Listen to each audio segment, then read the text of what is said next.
Good evening, guys. The Week 7 recap is here. Let's get started. I'm going to start with the matchups. The first one is Ian faced Devin this week. Then Dylan Shimp and Nate faced each other. Mark and Sean, Landon and Dylan McDonald, and then myself and Jason. So Ian beat Devin 275.05 to 176.55. Again, Ian beat Devin. Dylan Shimp 207.1 over Nate at 200.45. That one was decided in the final minutes when James Conner went over 100 yards. That basically locked it in because Dylan had a 7-point win, or just 6-point something win. And with getting 100 yards for Conner, he hit that he hit the 5 bonus points. So that basically locked him up or helped him get his win. Again, Dylan Shimp over Nate, 207.1 to 200.45. Mark beat Sean, 278.7 to 238.6. I do want to say something about that matchup. Sean decided to roll the dice and see if Fields would actually play the whole game, and that did not pan out well for him. So say he would have got 30 points, it would have been closer, but you can't change one item and then, changes the whole thing. So anyways, Mark beat Sean 278.7 to 238.6. Landon back in the win column, 195.7 over Dylan McDonald, 180.10. Again, Landon over Dylan McDonald. Brian, myself, over Jason, 210.5 with over 197.6. Again, Brian beat Jason 210.5 to 197.6. Okay, let's get into the standings, and then I have a little bit of explanation on how we got to these standings. Because we had a lot of matchups and a lot of winners and losers that now are tied with the same records. We have 4 out of 10 teams are at 3 and 4. Let's get into it. Landon, 6-1, overall leader. In Division 1, he is in the first place in Division 1. Nate, then Dylan in third. Nate in second. Dylan McDonald's in third. Dylan Shimp in fourth, and Sean in fifth in Division 1. Division 2 is Ian in first, Jason in second, Brian in third, Mark in fourth, and then Devin in fifth place in that division. Now the overall standings. Landon with a 6-1 record is the only one at 6-1. He is the first seed and Division 1 leader. Division 2 leader is Ian at 5-2. He is the number 2 seed. 3 and 4 are both tied at 4 and 3. That's Nate and Dylan.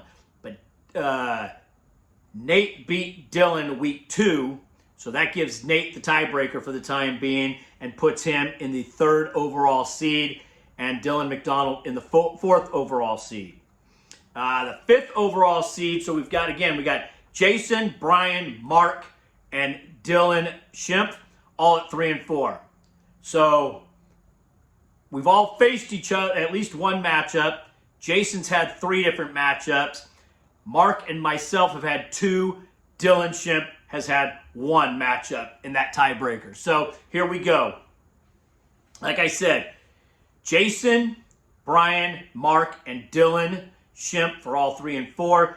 Jason with a 2-1 record against all 4 of those, or the 3 people that he would face. He's faced everybody that's tied, and he went 2-1. So that puts him at 5th seed overall. Mark and I went 1-1 in those matchups because we only faced 2 people. So that goes to points. We have the same record, and then the same head-to-head record versus the tiebreakers, and then it goes to points. And I've got 1,568.35 to Mark at 1,527.35. Dylan went 0-1 in that matchup. Sorry, Dylan. I know we spoke, and I thought you were a higher seed. I actually thought you were in the 5th seed, but then I went and looked at the matchups, and you lost your only matchup, so you suck. 3 and 4, but you're 1,651.45 points. You are second overall in points, but your record, head-to-head, drops you down to the 8th seed. Devin has more. They have not faced each other. They have the same record, so it goes to points. And Devin with 1,521.55 points. He's ahead of Sean at 1,509.50. So let's go again. Landon is in the 1st seed. Ian in the 2nd seed. Nate in the 3rd. Dylan McDonald in the 4th. Jason in the 5th. Myself in the 6th. Mark in the 7th. Mark and I face each other this week, so this doesn't really mean anything until we get through that matchup. And then Dylan in the 8th seed, Devin in the 9th seed at 2 and 5, and Sean at 2 and 5. So, point-wise, Landon, 1,730 points. I'm going to leave the decimals out unless it's a tie. Landon at 1,730. Second highest scoring team is Dylan Schimpf at 1,651. And then Dylan McDonald at 1,646. And then Ian at 1,640 is in the 4th, would be the 4th seed if it went by points. And then myself at 1,568, Mark at 1,527, or Nate at, so who cares about the points? It's just rambling and it's confusing. So again, you guys have the standings. High scoring team, bottom line, Landon and Ian are leading their division right now by 2 games apiece. Okay? Still quite a bit of football left. High scoring team of the week, Big Ball Beavers, 278.70. Good job, Mark. 278.70, highest scoring team. Lowest scoring team, Return of the Kings at 176.55. Devin, you're going to have to do better. Largest scoring team versus projected points, Mark, 77.32 points over his projection, which this is back-to-back weeks for Mark. So Mark his team is improving, starting to score some points. Lowest scoring team versus projected points, Devin, 43.68 under his projected points.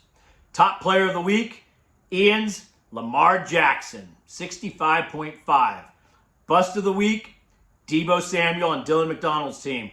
Gets the flu, can't breathe, then gets pneumonia, gets put in the hospital. Big fat goose egg for Deebo Samuel. Largest margin of victory, Ian over Devin, 98.5 points. And smallest margin of victory, Dylan over Nate at 6.65.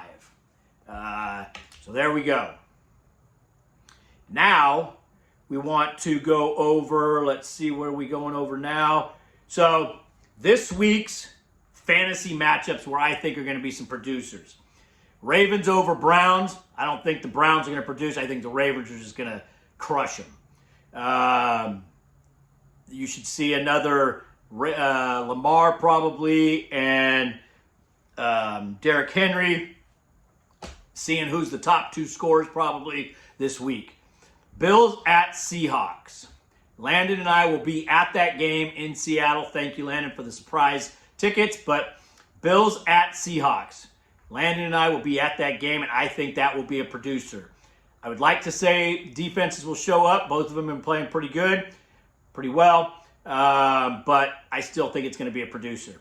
Eagles at Bengals. I think that's going to be a producer.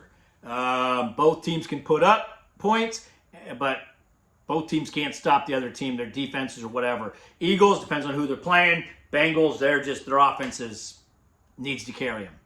Bears at Commanders, if Daniels plays.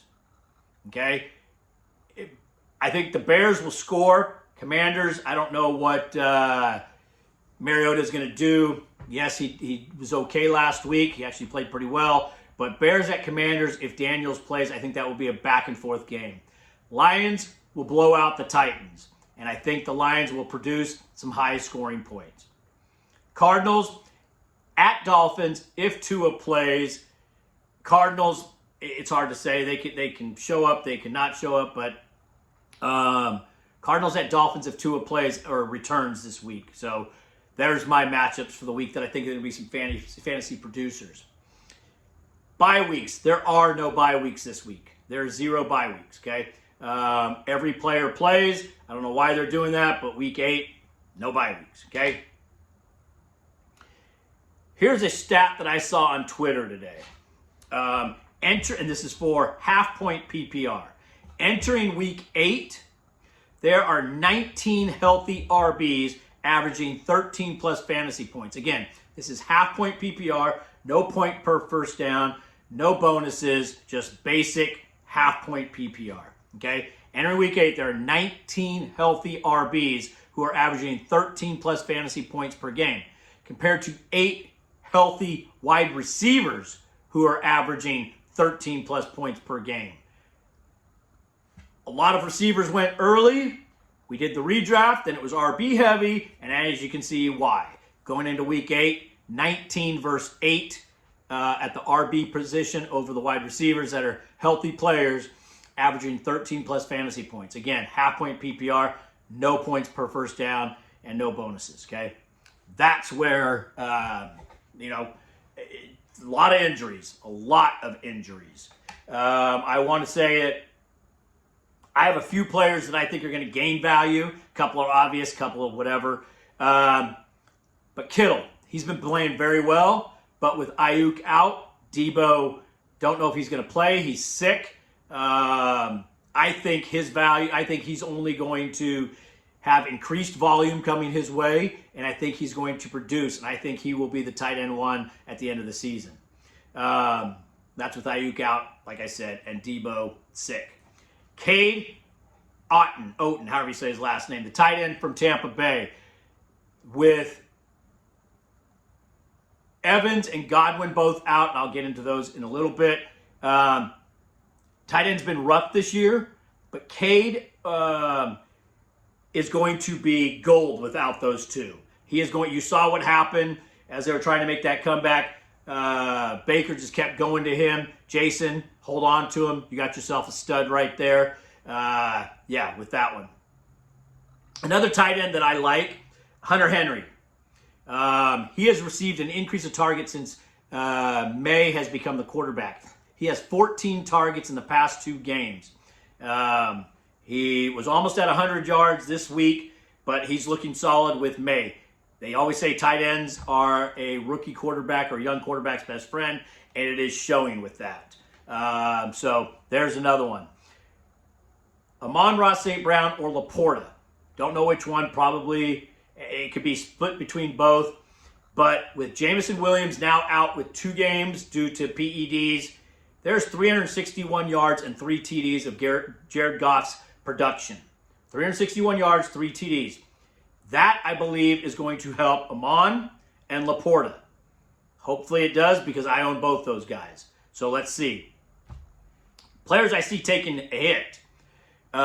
Baker Mayfield, again, on the reverse of his tight end. I believe it's going to hurt him with having Evans and Godwin out. Listen to this stat. 911 yards and 11 TDs are now gone for the next 3 games minimum. 911 yards and 11 TDs, okay? That's of 1,859 yards and 18 TDs. That's basically half of his production. Over half of the tight ends, okay? The tight end, or over half the TDs. That's 7 TDs that he has left that didn't go to Evans or Godwin. And then of the 911, that's 948 more yards that he has spread out. Baker Mayfield has spread out. So I think Cade's value goes up. Baker's goes down. We will see how that plays out.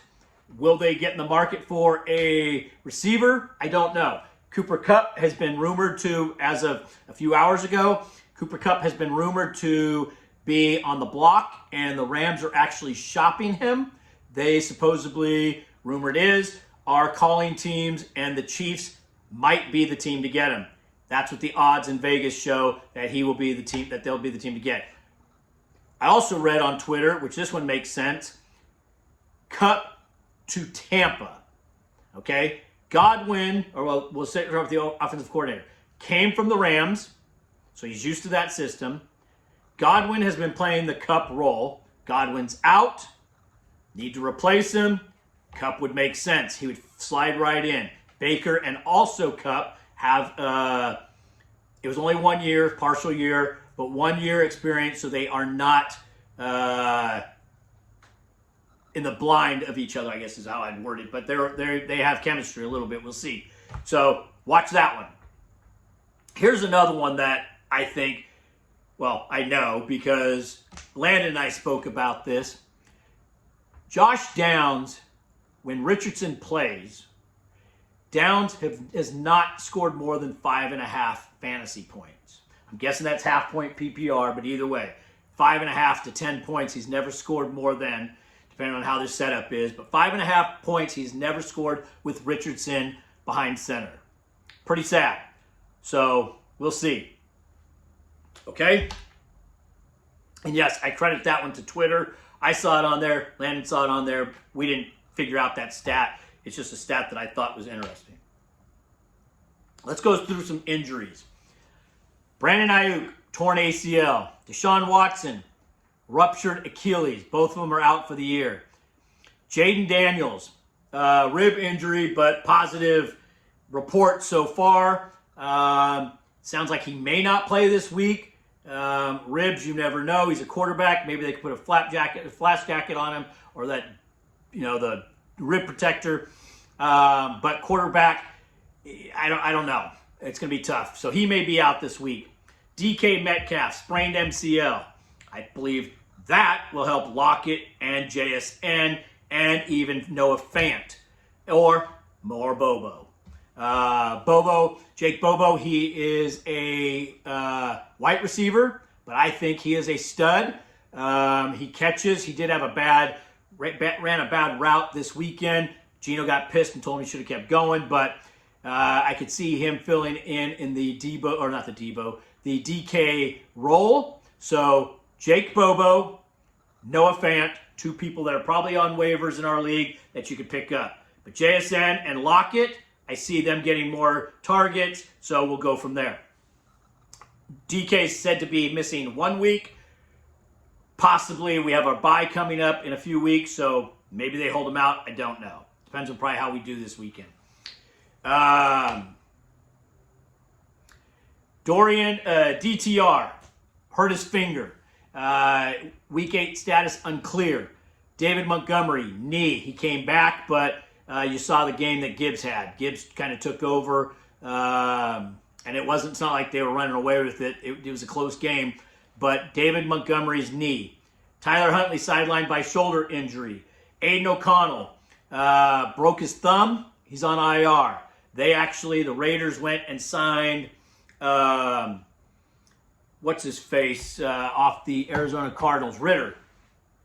So Cooper Kupp might be back this week, but if the rumors are true on a trade, and if it's close, tomorrow night, Thursday night, so that's a good thing. You'll know, and it's not like you have to make a decision. But Landon, Cooper Kupp, pay attention to that. He may not be playing if the rumors are true.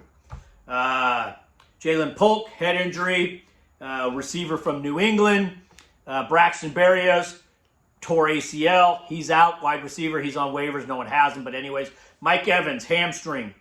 He was questionable for this game coming in, then was removed from the injury report the day of yesterday. And then I think it was the first quarter, maybe the first drive, hamstring injury. And they believe he's out at least 3 weeks. Chris Godwin, dislocated ankle, out for the year. Puka has been designated to return from IR, so you're probably looking at week 9 when Rams are at Seattle. Jameson Williams, we already went over this one, but PEDs, he's gone for 2 games, so there's that one. Oh, and then one more. Daniel Jones was injured, and the injury was lack of skills. So he sucks. Puts up points, but he sucks, kind of like Anthony Richardson. Okay, next week's matchups. This is what we have. Brian versus Mark, which is a huge matchup. That is going to be a tiebreaker. Ian and Jason, Landon and Nate, Again, Ian and Landon both have 2-game leads. So Nate is 2 games back from Landon, and Jason's 2 games back from Ian. So even if they win, there's still a 1-game cushion. They have a little bit of cushion. Devin and Dylan. I'm going to call this one a push. The projected points are 0.82 apart. Not even a full point. So that can go either way. But Devin is projected technically. Sean over Dylan McDonald. Again, another push, could go either way. But 2.62 points. And that was with Godwin still in the lineup for Dylan and Sean without picking up a second QB. So that one could go either way also. Again, Brian and Mark, Ian and Jason, Landon and Nate, Devin and Dylan, and Sean and Dylan McDonald. Or Dylan Schimpf. Devin and Dylan McDonald. Okay? Thank you. Next week, I want to go in and break down. Matter of fact, you know what? I'm going to do it right now. Let's see if I can get up here pretty quick. And let's go here. No, I'm not going to be able to get it real quick. And I don't want to do the uhs and the ahs. So next week, I'm going to break down our draft to our midpoint and waiver. You know what? Maybe I'll put out a special video later this week, okay? Everyone have a great one. Maybe I'll do it during the game tomorrow night. I don't know. Have a great night, and I will see you later.